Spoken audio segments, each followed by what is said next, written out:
화물연대가 무기한 총파업에 돌입하면서 부산 경남을 비롯한 전국의 화물 차량이 멈춰섰습니다. 조합은 안전운임제 연장과 적용 대상 확대를 요구하고 있습니다. 도심을 누비며 난폭 운전을 한 오토바이 폭주족 일당이 경찰에 붙잡혔습니다. 이들은 무려 3시간가량 도심에서 난폭 운전을 한 혐의를 받고 있습니다. 제8대 부산시 의회 마지막 정례회가 열렸습니다. 이번 회계에는 부산시와 교육청의 세입 채출 결선을 심사 승인하고 4년간의 의정 활동을 마무리하게 됩니다. 부산은 2주 연속 세 자릿수 확진자가 이어지고 주간 단위 확진자도 전주 대비 33% 줄어드는 등 감소세가 지속되고 있습니다. 보건당국은 임시 선별검사소 운영을 종료했습니다.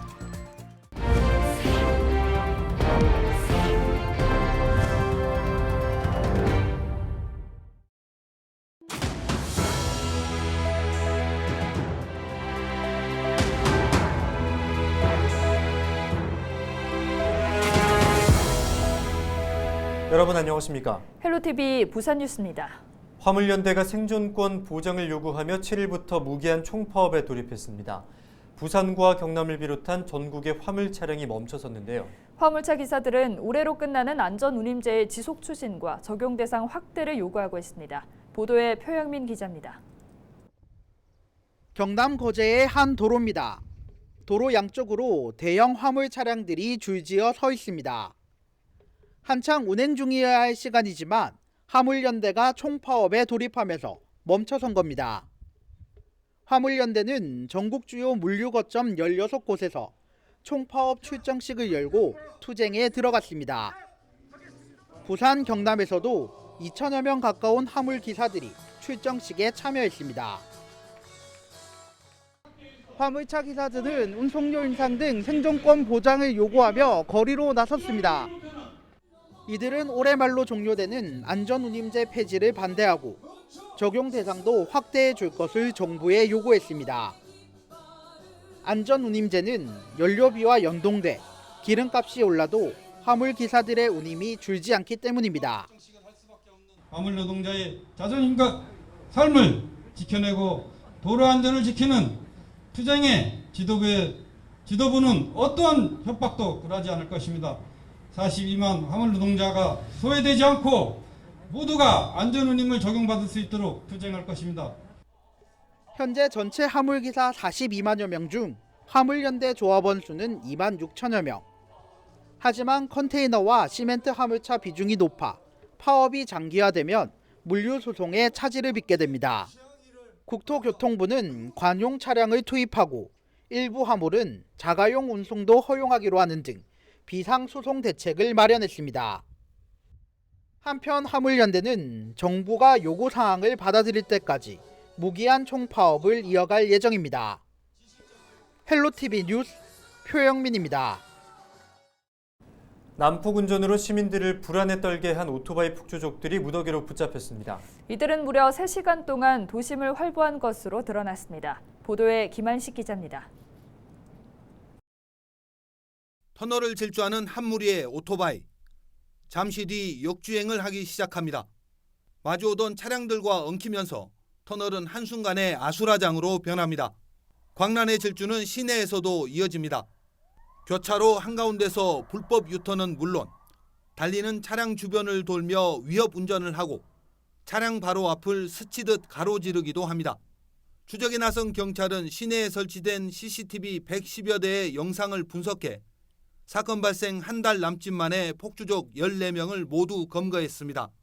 네, 송정 해수욕장에서 아시다시피 남구 수영로 그리고 황령터널 서면 교차로 그리고 덕천동까지 약 3시간여 동안 공동 위험 행위를 한 것입니다. 해당 폭주족들은 난폭 무면허 운전 등의 혐의도 추가로 받고 있습니다. 경찰은 이들에 대한 조사가 끝나는 대로 사건을 검찰에 송치할 예정입니다.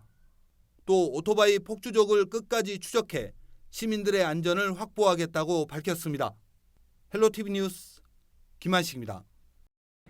7일 오전 10시쯤 부산 진구 부전 고가류를 지나던 고소작업차가 전복됐습니다. 이 사고로 화물차 운전자 A씨가 가벼운 부상을 입어 병원으로 이송됐습니다. 경찰은 고소작업차 윗부분이 교각 천장과 부딪히면서 사고가 난 것으로 보고 정확한 사고 경위를 조사하고 있습니다. 7일 오전 7시 30분쯤 남구 문현동의 한 재개발 지구내에서 담벼락이 붕괴됐습니다. 붕괴 당시 주변에 사람이 없어 다행히 인명피해는 발생하지 않았습니다. 신고를 받고 출동한 소방대원들은 통제선을 설치하고 사람들의 접근을 막은 뒤 관할 지자체에 통보했습니다. 주민들의 말에 따르면 지난 5일 많은 비가 내린 이후 집안이 침식돼 담벼락이 붕괴된 것으로 추측됩니다. 부산 진구의회는 제9대 의회 개원을 앞두고 당선자를 대상으로 설명회를 개최했습니다. 이번 설명회는 의원 등록부터 지방자치법 개정에 따른 의정활동 수행에 필요한 주요 사항들이 안내됐습니다.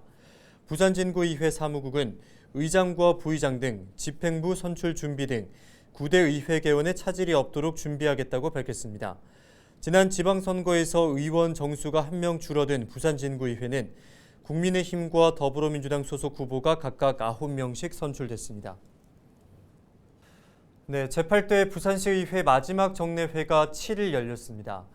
이번 회기 기간 중에는 부산시와 교육청에 대한 2021 회계연도 세입, 세출 결산을 심사 승인할 예정인데요. 또 조례안과 동의안, 의견 청취 등 68건의 안건을 처리합니다. 이번 정례회는 21일 2차 본회의를 열고 각 상임위원회에서 심사한 안건과 결산안을 최종 의결하고 4년간의 의정활동을 마무리하게 됩니다. 제9대 부산시의회는 다음 달 12일 제306회 임시회를 시작으로 본격적인 의정활동에 들어가게 됩니다.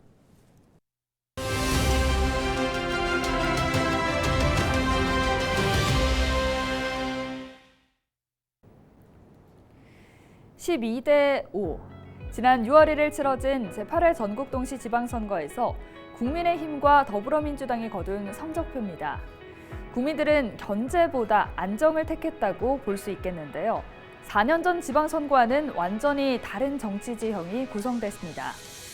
유권자들이 4년 전과 다른 선택을 했다는 것은 4년 동안의 실망도 있겠지만 앞으로 4년에 대한 기대도 있을 겁니다.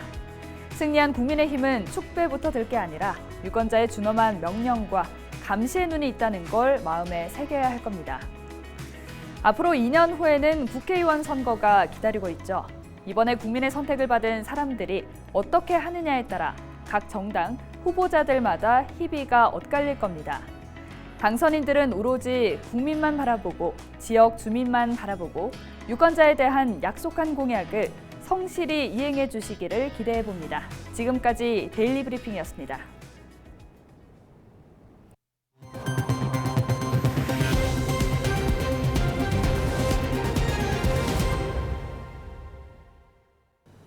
집 앞에 재활용품을 내놓으면 시간 맞춰 수거합니다. 이렇게 수거된 재활용품은 자원회수시설, 그러니까 재활용품 선별장으로 갑니다. 이곳에서 자원으로 재탄생할 재활용품이 가려지게 되는데요. 네, 어떤 방식으로 재활용품을 선별하는지 그리고 얼마나 재활용되는지 알아봤습니다. 헬로티비 뉴스의 기자가 간다 코너에서 예천군 생활자원회수센터의 오후를 담았습니다. 홍하연 기자입니다.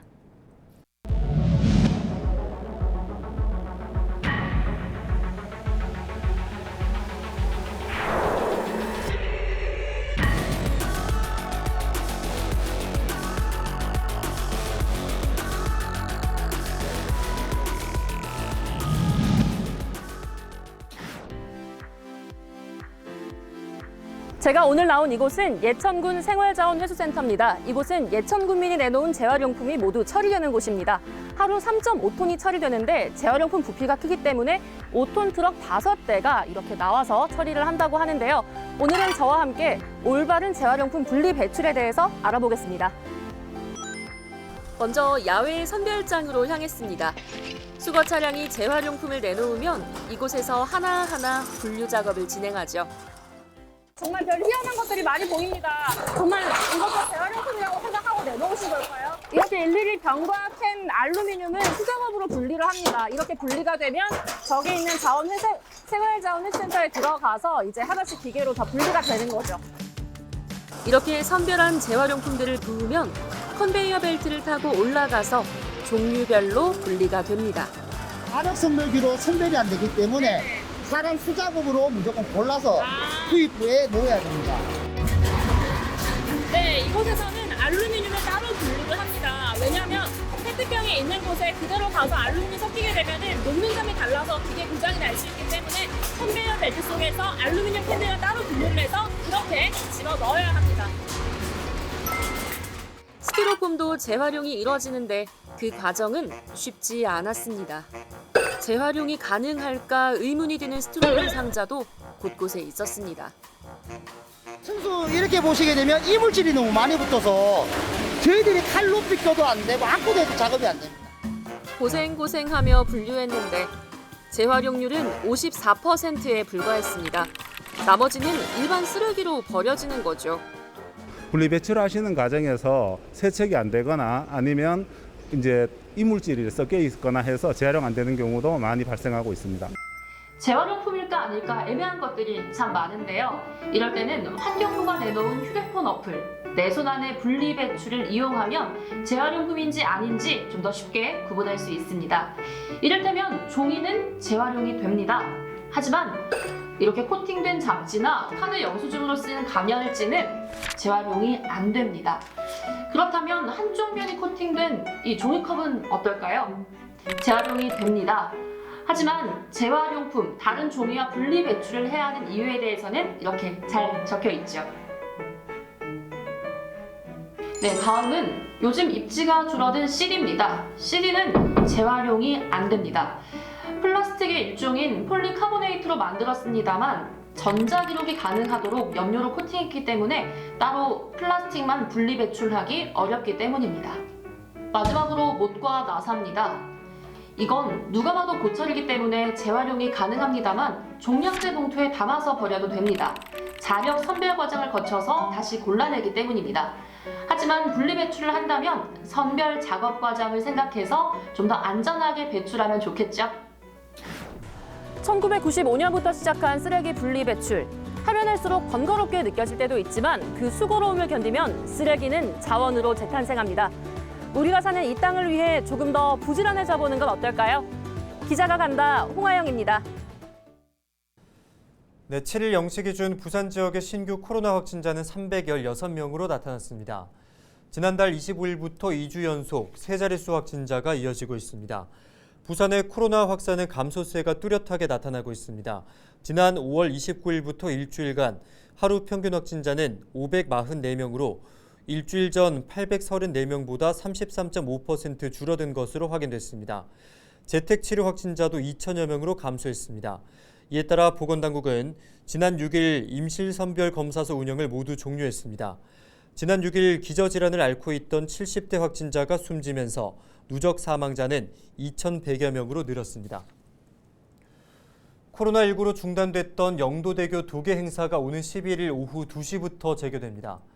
이후 매주 토요일 한 차례 15분간 진행됩니다. 다리의 상판 일부를 들어 올렸다 내려놓는 도계 행사는 지난 2013년 11월 시작됐다 지난 2020년 2월 잠정 중단됐습니다. 중구와 영도구를 잇는 영도대교는 지난 1934년 동양 최초, 국내 유일의 도계식 교량입니다. 동명대학교와 LG헬로비전이 미디어 커머스 인재를 키우기 위해 나섰습니다. 동명대학교 미디어 커뮤니케이션학과 재학생 20여 명은 7일 LG헬로비전 김해 오픈 스튜디오를 방문해 자신들이 직접 기획한 라이브 커머스를 운영했습니다.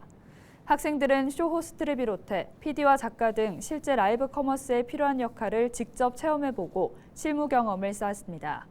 한편 지난 2월 LG헬로비전과 동명대학교는 미디어 커머스 인재 양성을 위한 업무 협약을 체결했습니다. 이번 경험을 통해서 스피치 역량이라든지 아니면 발표 그리고 자신감 이런 역량들을 키울 수 있을 것 같아서 이번 경험이 약간 저에게 꿈에 조금 한 발짝 앞서가는 그런 좋은 기회가 된 것 같습니다. 방송 프로그램을 제작하는 데 있어서 모든 학생들이 각 스텝 역할을 맡아서 진행하면서 학생들이 미래의 전문 인재를 양성하기 위한 그런 현장 두잉을 연계하는 데 그런 기대 효과가 있을 것으로 예상되고 있습니다. 이상으로 뉴스를 마칩니다. 저희는 언제나 지역민 여러분과 함께하겠습니다. 시청해주신 여러분 고맙습니다.